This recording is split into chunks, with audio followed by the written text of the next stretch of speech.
Hi friends, welcome back. ID the fake. ముందుగా మన channel ఎవరైనా కొత్తగా వచ్చి ఉంటే మన ఛానల్లో హాలీవుడ్ మూవీ తెలుగు డబ్బింగ్ రివ్యూస్తో పాటు మన సౌత్ డబ్బింగ్ మూవీ రివ్యూస్ కూడా వస్తుంటాయి. ఈ రివ్యూ కూడా ఫటాఫట్ తెగ్గొడేస్తారు స్పీడ్గా. ఈ మూవీ సైన్ అప్ ప్లే ఓటీటీలో తెలుగులో కూడా స్ట్రీమింగ్ అవుతుంది.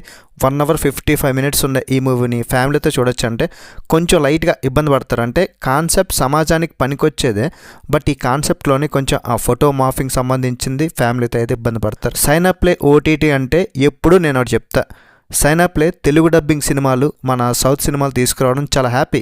కానీ సైనా ఇక్కడనైనా కొంచెం మంచి సినిమా తీసుకురానైనా చూడలేకపోతున్నామునైనా అర్థమైందానైనా ఈ సినిమా చూసినప్పుడు సినిమా అనే ఒక ఫీలింగ్ అయితే లేదు. ఒక సోషల్ మెసేజ్ ఉంది. ప్రజెంట్ సమాజంలో ఆన్లైన్లో రియల్ లైఫ్లో కొన్ని ఇన్సిడెంట్స్ ఇలా జరుగుతున్నాయి కాదనట్లే. ఇవన్నీ కూడా మన టీవీలో న్యూస్ ఛానల్స్లో రోజు చూస్తూనే ఉంటాం, పేపర్స్లో చదువుతూనే ఉంటాం, ఇంకా సోషల్ మీడియాలో వస్తూనే ఉంటాయి. ఆ పోస్ట్స్ అన్నీ కూడా మనకు తెలిసినవే, కొత్తగా చూపించలే, పెద్ద ట్విస్ట్లు థ్రిల్స్ లేవు. చాలా ఫ్లాట్గా బోరింగ్గా వెళ్ళిపోయింది మూవీ. ఒక సీరియల్ టైప్లో అనిపించింది నాకైతే. ఎంత మెసేజ్ అయినా సరే 2 గంటలు నా వల్ల అయితే కాలేదు భయ్య.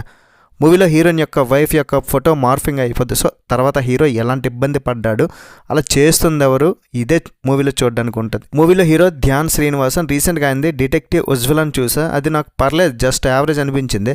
ఇది మాత్రం నాకు చాలా కష్టంగా అనిపించింది. ఈ సైబర్ క్రైమ్ థ్రిల్లర్లో ఒక ఇష్యూ జరిగినప్పుడు ఆ డిజిటల్ నేరాల వల్ల సాధారణ నార్మల్ ఫ్యామిలీస్ ఎంత స్ట్రగుల్స్ పడతాయి, వాళ్ళ లైఫ్ ఎలా చేంజ్ అయిపోద్ది, వాళ్ళ రిలేషన్ ఎట్లా డ్యామేజ్ అవుద్ది, ఇవే చూపిస్తూ ఉంటారు. హీరో తన వైఫ్ని మానసిక క్షోభ నుండి బయటికి తీసుకురావాలని ట్రై చేస్తుంటాడు. అండ్ తను కూడా ఆ ఫోటో మాఫింగ్ చేసిన వ్యక్తిని కనిపెట్టాలనుకుంటాడు. తను కూడా ఎలాంటి ఇబ్బందులు పడ్డాడు. ఇవే కాన్సెప్ట్.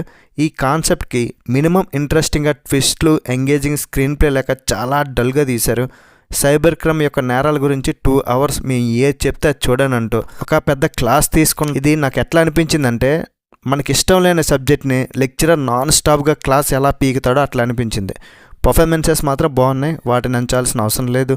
టెక్నికల్ వాల్యూస్ అయితే మాత్రం ఓకేగా ఉన్నాయి. పాటలు బాగా, బీజియం కొన్ని చోట పర్లేదు. Finally ID the fake. ఈ మూవీకి కూడా నాకు ఫేకే. మరి ఓవరాల్ రేటింగ్ ఎంత ఇస్తానంటే మూవీకి 1.25 out of 5. That's it guys. Review నచ్చితే ఒక లైక్ చేయండి చాలు. నెక్స్ట్ వీడియోలో మళ్ళీ కలుద్దాం. బై బాయ్ అండ్ జై హింద్.